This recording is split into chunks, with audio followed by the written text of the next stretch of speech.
Good morning childrens, my dear student.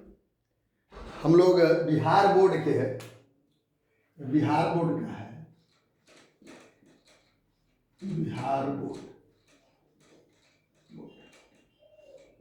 इसका exercise 13.4 चल रहा है और इसका 5 नंबर क्वेश्चन। 5 नंबर क्वेश्चन पहले पढ़िए। मैं बताया था कि इस मैथ को देखने के पहले क्वेश्चन को ठीक ढंग से पढ़ना बहुत ज़रूरी है, क्योंकि क्वेश्चन जब ठीक से नहीं पढ़ते हैं इसमें गड़बड़ हो जाता है और केवल ऐसे ही देखते हैं, कुछ दिमाग में नहीं आता। पहले क्वेश्चन को बढ़िया से पढ़िए क्या कह रहा है, और क्वेश्चन पढ़ने के पहले मैं कहा था कि उसका सूत्र फार्मूला एकदम दिमाग में बैठा लीजिए। क्या आप बैठा लिए हैं? तो ठीक है, बैठा लिए तो आइए हम लोग यहाँ पर देखते हैं क्या कहता है हरिओम जी। तो ये कहता है कि एक क्या बना हुआ है, देख रहे हैं ना, AOB एक शंकुआकार है, शंकु है। तो उसका यहाँ पर शीर्ष कोण 60 डिग्री का है, देखिएगा। अब ठीक आधा से उसको काट लिया गया। पूरे ऊंचाई दिए हुए था कि पूरे ऊंचाई 20 है, तो आधा से काट दिया गया, मैंने 10 सेंटीमीटर से काट लिया गया। तो इसलिए यहाँ कहता है कि EF = 10 अपने से हो गया, एक करने की जरूरत नहीं है। 10 सेंटीमीटर हम लोग EF = 10 ऐसे ही लिखेंगे। लेकिन अब क्वेश्चन कह रहा है कि इसको पिघला करके क्या बनाया गया, तार बनाया गया। इसको पिघला करके क्या बनाया गया, तार बनाया गया। जो छीनक हुआ ऊपर से काटने के बाद तो छीनक बढ़ जाता है, तो छीनक का तार बनाना पिघला करके। अरे भैया, मैंने बतलाया था कि पिघला करके बनाने वाला चीज या किसी वस्तु से, कोई बालू या कुछ, मैंने कोई बर्तन से बालू या पानी किसी में अगर डाल दिया गया तो वो दोनों का आयतन सेम होता है। या उस किसी बाल्टी में कोई ईंटा डाल दिया गया तो कितना पानी बहा, तो डाले गए ईंटा का आयतन बराबर बढ़ेगा पानी का आयतन। उसी प्रकार से छीनक का आयतन बराबर तार का आयतन, क्योंकि छीनक से ही तार बनाया गया। एकदम इजी। ये तो पहले वाला क्वेश्चन है। देखिए, अब देखिए कैसे बनाते हैं। तो पहले इसको हम दोनों आर निकालने की कोशिश करें। क्या कहना है, यह एक समकोण त्रिभुज बना कि ना बना? कौन समकोण त्रिभुज बना? OFB, क्योंकि यह एक समद्विबाहु त्रिभुज है और ठीक इसको बीच से ऐसे खींचा गया, मतलब ऊंचाई है, एक मतलब 30 और 30 है ना। तो समझिएगा, ये तो ठीक है, मान लिया गया जो भी माना है। AOB है ना, AOD माना कि कौन में, माना कि AOD, समझिएगा, AOB है, ठीक है ना। AOB शंकु के बीच, शंकु के AOB, समझिएगा, AOB शंकु के बीच का है ना, बीच का कौन, CDAB, CDAB है। सर CDAB क्या है? CDAB क्या है? यह एक छीनक है। CDAB इतना जो छीनक है, यहां से काट दिया गया तो छीनक है। तो आप मान लिए कि ED कौन, ED बराबर R, स्मॉल r, ऊपर वाला त्रिज्या स्मॉल r, और FB बराबर कैपिटल R, ठीक है। अच्छा, पूरे लंबाई कितना, 20 सेंटीमीटर, तो आधा कितना, माने EF कितना हो जाएगा, 10 सेंटीमीटर। और ऊपर भी अगर देखा जाए OE कितना होगा, 10 सेंटीमीटर हो जाएगा। तो अब एक काम करिए, आप समकोण त्रिभुज इसमें चलते हैं, आप ये देखते हैं कि यह एक समकोण त्रिभुज बनता है, माने ओ, ये देख रहे हैं कि ये तो जानते हैं पहले से कि AOB कोण 60 डिग्री का है, तो ये दोनों आधा आधा हो गया, 30-30 हो गया ना। अच्छा, तो ये 30-30 हो गया। तो हमको पहले हम समकोण त्रिभुज OFB में चल रहे हैं, यहाँ लिखो की है, देखिए समकोण त्रिभुज OFB में, OFB में। तो देखिए तो यहाँ पर जब ये डाला गया है तो ये तो लंब हो गया, ये देख रहे हैं ना, ये क्या है, लंब है, डाला गया है तो निश्चित रूप से क्या है, लंब है। अब देख लीजिए, जब ये लंब है तो ये tan थीटा बराबर क्या होगा, परपेंडिकुलर बाय बेस, ये परपेंडिकुलर बाय बेस, तो परपेंडिकुलर कौन, FB बटा OF, FB बटा OF, ठीक है, FB बटा OF। तो FB क्या माने है, R, कैपिटल R, त्रिज्या के काम कर रहा है R, और E कितना हो गया, OF पूरे 20 है, कहिए रहा था कुछ 20। तो tan 30 का मान 1/√3 equal to R/20, cross multiple करिएगा तो R बराबर कितना हो जाएगा, इधर आ जाएगा, तो कितना 20/√3। इतना सेंटीमीटर आपका क्या आ गया, इतना सेंटीमीटर आपका त्रिज्या आया, बड़ा त्रिज्या। देखिए हरिओम बाबू, अब देख लीजिए, तो अब ये हो गया। अब यहाँ देखना है कि समकोण त्रिभुज अब चल रहा है कौन में, OCD में, कौन समकोण त्रिभुज है, OCD, OCD, ये अति में चल रहे हैं। अच्छा, पहले समझिएगा, तो ये तो काट के अलग कर दिया, तो समकोण त्रिभुज अलग कर दिया गया, तो समकोण त्रिभुज OED इधर है ना, एक में क्या करेंगे, इसमें भी यहाँ पर समकोण बन रहा है कि नहीं बन रहा है, देख रहे हैं, ये समकोण बन रहा है। तो इसमें भी tan 30 equal to perpendicular by base होता ना है, लंब बटा आधार। तो क्या चीज है, ED बटा आधार क्या है, OE, ED बटा OE। तो ED का मान कितना है, R बाई OE कितना है, 10 है। तो रूट tan 30 का मान 1/√3, तो R/10 क्रॉस मल्टीपल करेंगे तो √3R इक्वल टू 10, इसलिए R इक्वल टू 10/√3 सेंटीमीटर। अब देख लीजिए, ये तो आ गया, तो दोनों त्रिज्या निकल गया, ये छीनक का, तो छीनक का आयतन बराबर तार का आयतन, अब जानते ना है, तार के लंबाई को H माने। अच्छा, तो सूत्र पहले देखिए, छीनक का सूत्र आपने क्या पढ़ा था, आयतन बराबर कुछ पढ़ा था, 1/3 πh into small r square plus capital R square plus small r into capital R। अच्छा, इक्वल टू तार का आयतन बराबर क्या पढ़ा था, πr²h। तो पाई इधर हो पाई इधर हो, तो दोनों पाई को पहले खत्म कर दीजिए, वो गुना करे लगा रखेंगे, खत्म कर दिए, तो 1/3 H, ये पूरा यहाँ के जो छीनक की जो बचा, तो इसका लंबाई, अब इसको ऐसे आप माने कर सकते हैं, हम माने इसी समझा रहे हैं, ये नहीं कि काटने के बाद इस तरह से हो गया बेचारा, है ना, ये अभी ये 10 है। तो अब जो है ये छीनक का जो है, तो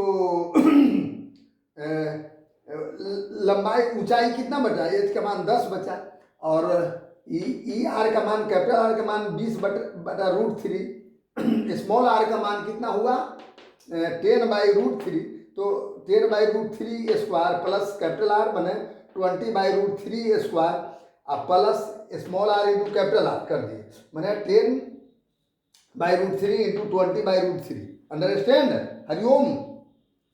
तो अब ये देख लेना है, तो इसको हम लोग मल्टीपल कर दिए, मल्टीपल करेंगे ना भाई, इधर तो जेव का तेव हो गया, ये तो कटिए गया था, तो 1/32 ये क्या है, 1/32 क्या है?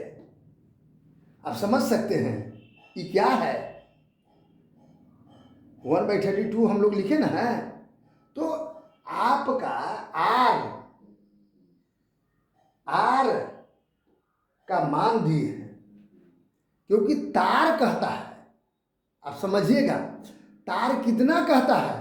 आप क्वेश्चन में पढ़िए कि तार का त्रिज्या कितना है।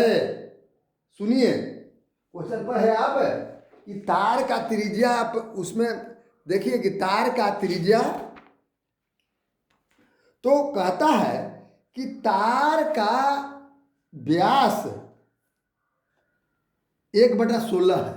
प्यारे बच्चों, तार का व्यास, ये जो तार जो बना, तो तार लंबा, जो तार एकदम जो खींचा गया, तो इसका व्यास 1/16 है। तो त्रिज्या कितना हो जाएगा, यही समझना है। त्रिज्या कितना होता है? आधा होगा। तो 1/16 क्या था? 1/8 नहीं, 1/8 होता है, 1/8 नहीं। इसको अगर बटा करेंगे तो फिर दूसरे, तो मैंने 1/1/32 सेंटीमीटर। अब यही समझना था कि लंबा जो तार का है, ऊंचाई 1/32 कैसे लिख दिए। ये समझ में आ रहा ना कैसे लिखा गया? अच्छा, ठीक है। तो अब इसको, अब ये सब को ऐड कर दी, तो यहाँ देख लीजिए, तो कितना 10/3 और ऐड किए थे, कितना ऐड किए थे? 400 और प्लस 200 प्लस 100, कितना 700/3। और ई वाला 1024 जो आया था, तो दाहिने तरफ से बाएं तरफ ले चलिए, तो उधर भाग में था तो गुना हो गया, बराबर एच बच गया। इस सब को ऊपर गुना कर दिए तो कितना आ गया? 716,830/9। तो एच बराबर, इसको दशमलव में मैंने बदल दिया, दशमलव बदल दिया तो इतना सेंटीमीटर। और सेंटीमीटर को मीटर में भी बदल सकते हैं। मीटर में बदलेंगे तो कितना? 100 से भाग दे देंगे, एक में 100 से भाग देंगे तो 2 अंक के बाद इधर बच गया, अर्थात 7964.44 मीटर तार की लंबाई हुआ। कितना इजी है। तो यही हिसाब था। और प्यारे बच्चों, ऐसे एक्सरसाइज 13.5 जो कहता है वो परीक्षा के लिए नहीं है, नीचे लिखा हुआ है। लेकिन हम प्यारे बच्चों ये नहीं देखेंगे कि एक्सरसाइज 13.5 परीक्षा के लिए है कि नहीं। हमको चूंकि कैसा बनना है, हमको ऐसा बनना है कि जिसमें हम सभी कंपटीशन को हम फेस कर सकते हैं। केवल पढ़ाई का उद्देश्य, केवल परीक्षा में पास करने का उद्देश्य नहीं होता, क्योंकि पढ़ाई का उद्देश्य है कि हम योग्य बने। तो योग्य कैसे बनेंगे, है ना? हो गया। तो इसको देख लीजिए। तो आगे जो है इसमें जो कहता है कि माना कि देखिए 1 नंबर क्वेश्चन क्या कहता है। 1 नंबर क्वेश्चन कहता है कि ये बेलन है, ठीक है ना? हरिओम चालू है ना वो?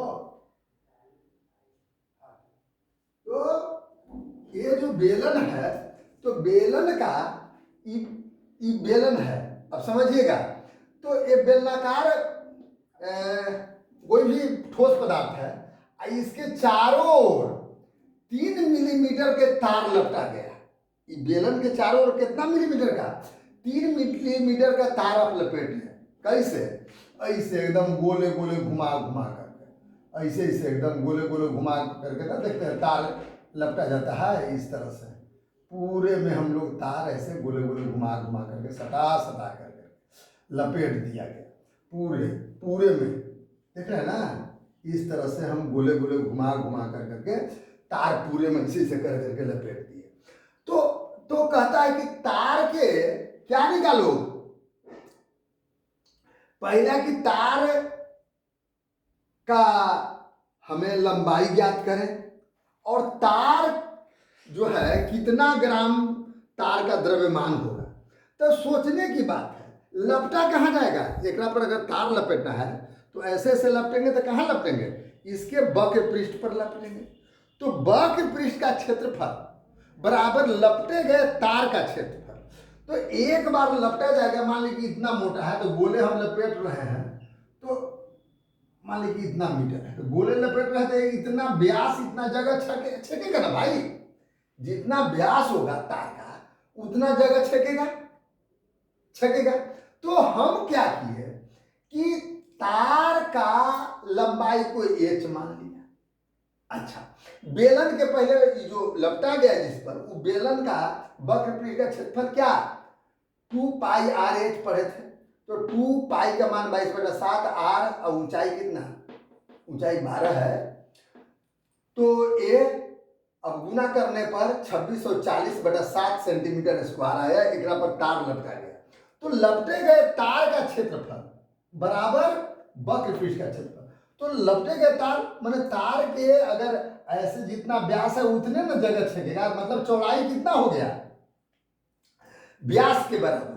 तो मिलीमीटर में है तो उसको सेंटीमीटर में बताए, क्योंकि 1 सेंटीमीटर बराबर 10 मिलीमीटर होता है, तो 10 से मैंने भाग दे दिया, तो लंबाई गुने चौड़ाई एच, माने इतना लंबाई गुने चौड़ाई, जितना लंबा तार जितना होगा तो वे लंबाई गुने चौड़ाई कर दिए, माने व्यास के बराबर उस जगह छेकेगा जितना व्यास था।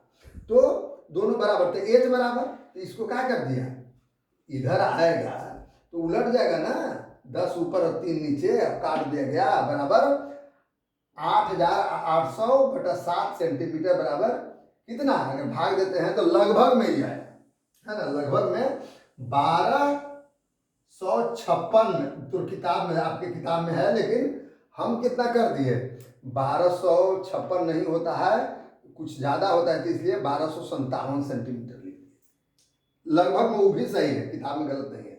तो तार का आयतन बराबर क्या चीज का आयतन, तार का आयतन, तार के आयतन बराबर लपटे तार का आयतन।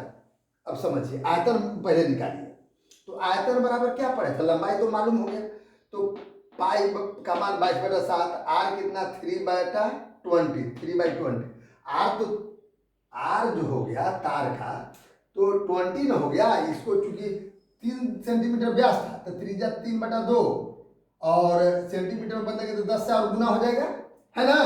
तो ये समझ गए ना कि 3/20 क्यों लिखा, 3/20 इंटू ये क्या हो गया, ये आपको लंबाई हो गया, गुना करने के बाद आपको इतना आता है, इतना बटा नीचे 1400, तो भाग दिए तो 88.88 सेंटीमीटर क्यू है। लेकिन कहता है कि द्रव्यमान उसका जो है 1 सेंटीमीटर क्यू का 8.88 ग्राम है, तो इतना के क्या होगा, मल्टीपल कर दिया, लगभग इतना ग्राम आ गया आपका। देखिए पॉइंट के बाद इधर जो है मैंने 788 आपकी किताब में दे रहे, लेकिन इतना लगभग आता है अप्रोक्स में, तो इसलिए दोनों सही है। आप समझ गए, द्रव्यमान भी समझ गए, ये भी समझ गए। अब हम लोगों को देखिए, मैं बार बार कह रहा हूँ कि ये क्वेश्चन थोड़ा सा खाली दिमाग लगाने का है, मैंने एक्सरसाइज 13.5 का। अब चौथा नंबर क्वेश्चन देखिए, पहले पढ़िए क्वेश्चन को। कहता है कि घाटी में करीब 7,280 वर्ग किलोमीटर में बारिश हुई, और कितना बारिश हुई, तो कहता है कि 10 सेंटीमीटर बारिश हुई, तो वह 3 नदियों के पानी के आयतन के बराबर अप्रॉक्स होगा, ये दिखाइए। तो भैया घाटी में पानी का आयतन कितना हुआ, तो इतना स्क्वायर किलोमीटर को किलोमीटर स्क्वायर को मीटर स्क्वायर में बदले, तो कितना, मैंने 1 पर 6 शून्य से मैंने गुना कर दिया, और ये जो सेंटीमीटर था तो 100 से भाग करके मीटर में बदल दिया, बराबर इतना मीटर क्यूब पानी के आयतन आया। पानी के आयतन निकाले। अब तीनों नदी के पानी के आयतन, तो कहता है कि इतना किलोमीटर मैंने 1072 किलोमीटर लंबा, और कितना चौड़ा, मैंने 75 मीटर चौड़ा, और 3 मीटर कितना गहरा, तो नदी के, और 3 ऐसे नदी, तो 3 से मैंने गुना कर दी, 3 से क्यों कर रहा है कि 3 नदी पढ़ के देखिए, तो गुना करने के बाद हम देखें कि आयतन इतना है, तो ये भी 72, लेकिन इसके बाद वाला कुछ भिन्न है, तो कहता है कि बताएं कि लगभग में दोनों पानी बराबर है, तो हम कह सकते हैं कि हाँ लगभग में बराबर है, है ना, लेकिन अंतर है, लेकिन हम लोग दोनों निकाल दिए। तो इस तरह से ये दिया हुआ है, ये बहुत बड़ा क्वेश्चन नहीं है, लेकिन प्यारे बच्चों टोटल इस प्रकार के क्वेश्चन को आपको बना लेना होगा, है ना। तो आपका बहुत बहुत धन्यवाद। इस तरह से हम मेंसुरेशन आपको समाप्त कर दिया। और प्यारे बच्चों एक चीज़ और मैंने बतलाता हूँ कि जब मेंसुरेशन मैंने आपको समाप्त किया तो इसको आप फार्मूला याद करेंगे और इसको बार बार अभ्यास करेंगे। ठीक है, धन्यवाद।